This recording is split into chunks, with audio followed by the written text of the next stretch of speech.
มาพบกันอีกแล้วนะคะวันนี้นะคะก็จะมาพูดเรื่องที่ว่ามีน้องๆถามมาว่ามีปัญหาว่าลดน้ำหนักไม่ได้สักทีนี้พี่ก็จะมาพูดให้ฟังว่าเหตุผลหลักที่เราลดน้ำหนักไม่ได้นะคะก็จะมีอะไรบ้างอันดับแรกนะคะก็จะไปพูดถึงการที่มีคนมาบอกคุณว่าเนี่ยคุณสามารถลดน้ำหนักได้ภายใน10กิโลภายใน1สัปดาห์หรือว่า2สัปดาห์เนี่ยลดได้20กิโลมันเป็นไปได้ยากมากเลยค่ะเพราะว่าการลดน้ำหนักที่อย่างเร็ว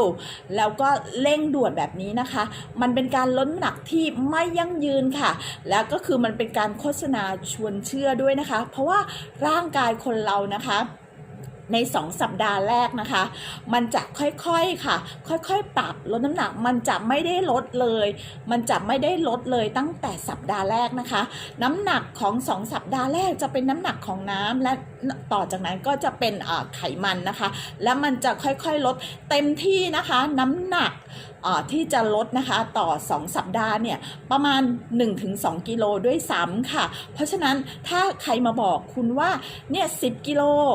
สามารถทำภายใน10วันมันเป็นไปไม่ได้นะคะเพราะฉะนั้นถ้าคุณไปเร่งการลดน้ำหนักแบบนี้พอเวลาคุณทำตามเป้าไม่ได้เนี่ยมันจะทำให้คุณท้อเพราะฉะนั้นคุณท้อปุ๊บคุณก็จะล้มเลิกนะคะเพราะฉะนั้นการลดน้ำหนักที่ยั่งยืนแล้วก็น้ำหนักไม่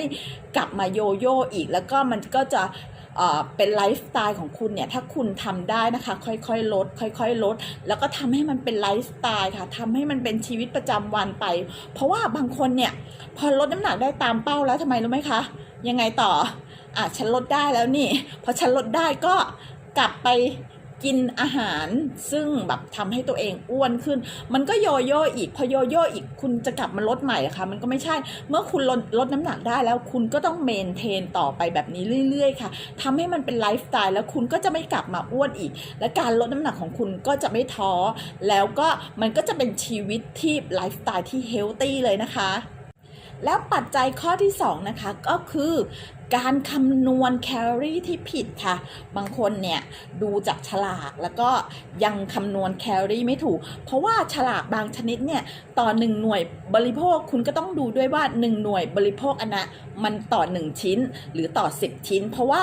บางอย่างนะคะอย่างเช่นในผลิตภัณฑ์เนี่ยในขนมเนี่ยหรือว่าในสมมติว่าต่อ10ทูน่าเนี่ยก็ต้องดูด้วยว่าเขาบอกต่อกี่กรัมหรือต่อ1กระป๋องเพราะฉะนั้นเนี่ยบางคนคิดว่า1หน่วยบริโภคก็คือต่อ1กระป๋องหรือ1กล่องบางโปรดักต์นะคะเขาจะบอกว่านมเนี่ยต่อกี่มิลลิลิตรแต่ว่าในขวดเนี้ยมัน200มิลลิลิตรแต่ว่าฉลากเนี่ยมันอาจจะบอกแค่พลังงานแค่100มิลลิลิตรก็คือแบบนี้คุณก็คำนวณแคลอรี่ผิดแล้วเพราะฉะนั้นการลดน้ำหนักของคุณก็คือพอคุณคำนวณแคลอรี่เนี่ยไม่ถูกปุ๊บคุณก็ไม่รู้แล้วว่าวันนี้คุณทานเข้าไปเนี่ยเกินคุณคิดว่าคุณเนี่ยทานเนี่ยอยู่ในแคลอรี่ที่กำหนดแต่ปรากฏว่าคุณกินเกินไงคะเพราะฉะนั้นการคุมอาหารของคุณก็ไม่มีประสิทธิภาพและทำให้ปัจจัยในการลดน้ำหนักของคุณเนี่ยไม่มีประสิทธิภาพและอย่าลืมว่าแคลอรี่ที่คุณนำเข้าไปนะคะจะต้องน้อยกว่าที่คุณเอาออกค่ะคุณจะต้องมีการเบิร์นแคลอรี่นะคะลดน้ำหนักเนี่ยใช้แคลอรี่ต่อวันเนี่ยออกกำลังกายเนี่ยให้มากกว่าที่คุณรับเข้าไปค่ะที่คุณทานเข้าไปนะคะเพราะฉะนั้นถ้าใครไม่รู้ก็จะมีแอปนะคะหลายๆแอปหรือว่าในเว็บไซต์ต่างๆนะคะจะมีการคำนวณแคลอรี่นะคะหรือใช้ MyFitnessPal ก็ได้ค่ะหรือจะมีอีกแอปหนึ่งนะคะเดี๋ยวพี่จะมาพูดถึงเพราะว่าพี่ยังไม่ได้พูดถึงแอปตัวนี้ซึ่งคุณก็จะรู้ว่าคุณกินเข้าไปเท่าไหร่แล้วก็คุณมีการเบิร์นออกไปเท่าไหร่แล้วเหลือเท่าไหร่แบบนี้ค่ะการไดเอทของคุณก็จะมีประสิทธิภาพมากขึ้นหลักคือคุณต้องคำนวณแคลอรี่ in and out ให้ถูกค่ะเพราะฉะนั้นตรงนี้สำคัญมากนะคะแล้วก็ปัจจัยที่3ค่ะชีทเดย์บางคนเนี่ยยังหลงระหว่างชีทเดย์กับชีทมิลสำหรับพี่นะคะก็คือชีทมิลก็คือใน1อาทิตย์ที่คุณไดเอทหรือคุมอาหารหรือกินคลีนมาเนี่ยอนุญาตให้ตัวเองกินอะไรก็ได้หรือมีปาร์ตี้อะไรก็ได้กับเพื่อนแค่มื้อเดียวค่ะไม่ใช่ทั้งวันนะคะบางคนเนี่ย ชีทเดย์คือชีทเดย์ทั้งวันเลยสมมติว่าชีทเดย์วันเสาร์คุณกินตั้งแต่เช้ากลางวันเย็นและมืดอีกโหแคลอรี่ต่อวันที่คุณทานเข้าไปเนี่ยแล้วจะมีแต่ของที่แบบแคลอรี่เยอะๆทั้งนั้นเลยก็ตก 3,000 สมมุติเนี่ยคือถ้าชีทเดย์ของแต่ละคนเนี่ยพี่คิดว่าไม่น่าจะทะลุเป้าอะค่ะถ้าเกิด 2,000 ขึ้นอย่างเงี้ยมันก็เกินแล้วมันก็เกินแคลอรี่ที่คุณเนี่ยคุมอาหารเนี่ยมาทั้ง5วันแล้วเพราะฉะนั้นค่ะให้เป็นชีทมิลอย่าชีทเดย์ทั้งวันนะคะให้ชีทมิลแค่นั้นเพราะว่าถ้าคุณคุมมาทุกใน5วันเนี้ยพอคุณมากินชีทมิลแค่มื้อเดียวในวันเสาร์เนี่ยยังไงเนี่ยมันก็อยู่ในขอบเขตค่ะยังไงเนี่ยถ้าคุณกินเกินไปนิดหน่อยคุณก็ยังเบิร์นออกทันแต่ถ้าเกิดคุณกินชีทเดย์ทั้งวันเนี่ยคุณคุมอาหารมาทั้งอาทิตย์เนี้ยเท่ากับว่าที่คุณทำมาเนี่ยเสียเปล่าเลยเพราะฉะนั้นพี่ฝากไว้ชีทมิลนะคะไม่ใช่ชีทเดย์แล้วปัจจัยต่อไปนะคะคุณเลือกการไดเอทที่ไม่เหมาะกับตัวเองอย่างเช่นมันจะมีการไดเอทหลายอย่างใช่ไหมคะ low carb หรือว่าketogenic diet สำหรับพี่นะคะพี่ไม่เคยใช้ ketogenic diet เลยค่ะเพราะว่าร่างกายพี่เนี่ยไม่เขาเรียกอะไรพี่ไม่กล้าพอแล้วก็ไม่ตอบสนองกับ ketogenic diet ค่ะพี่จะเหมาะกับ low carb diet มากกว่าเพราะฉะนั้นเลือกการไดเอทของคุณที่คิดว่ามีประสิทธิภาพกับตัวเองแล้วตัวเองทำได้ต่อเนื่องเป็นระยะเวลาหนึ่งค่ะถ้าคุณทำไดเอทเลือกไดเอทที่ผิดที่ไม่เหมาะกับตัวเองคุณจะทำต่อเนื่องไม่ได้แล้วการลดน้ำหนักของคุณก็จะไม่มีประสิทธิภาพนะคะพี่ไม่ได้บอกว่าการไดเอทแบบไหนดีหรือไม่ดีแต่ให้ศึกษาก่อนและเลือกในสไตล์และในไลฟ์สไตล์ที่เหมาะกับตัวเองนะคะแล้วก็อย่าเลือกการไดเอทแล้วโปรแกรมการออกกำลังกายของ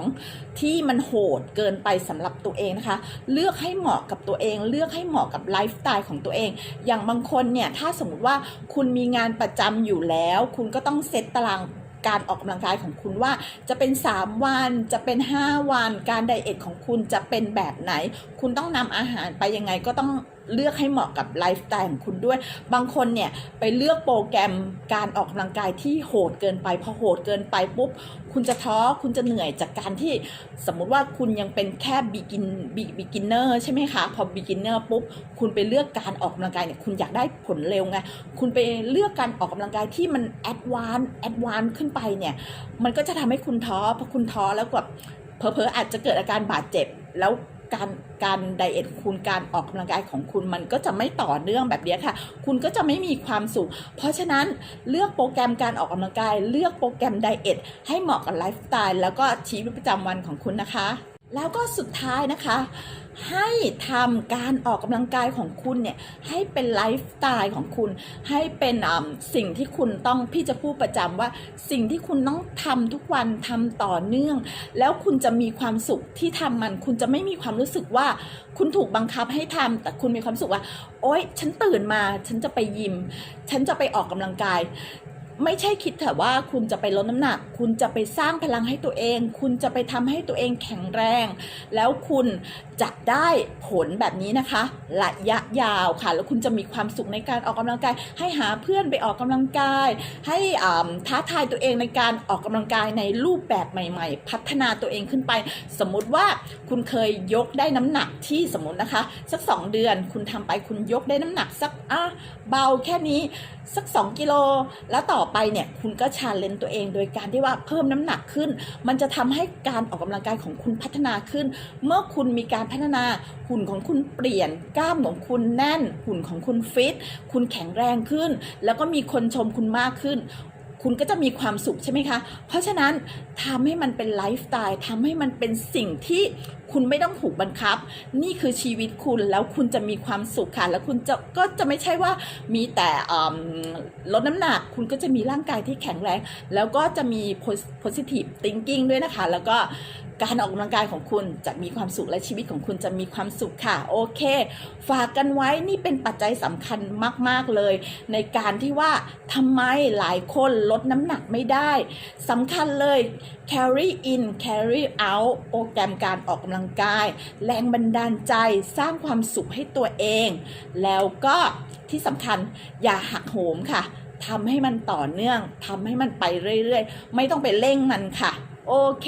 ไว้มาพบกันใหม่นะคะ สวัสดีค่ะ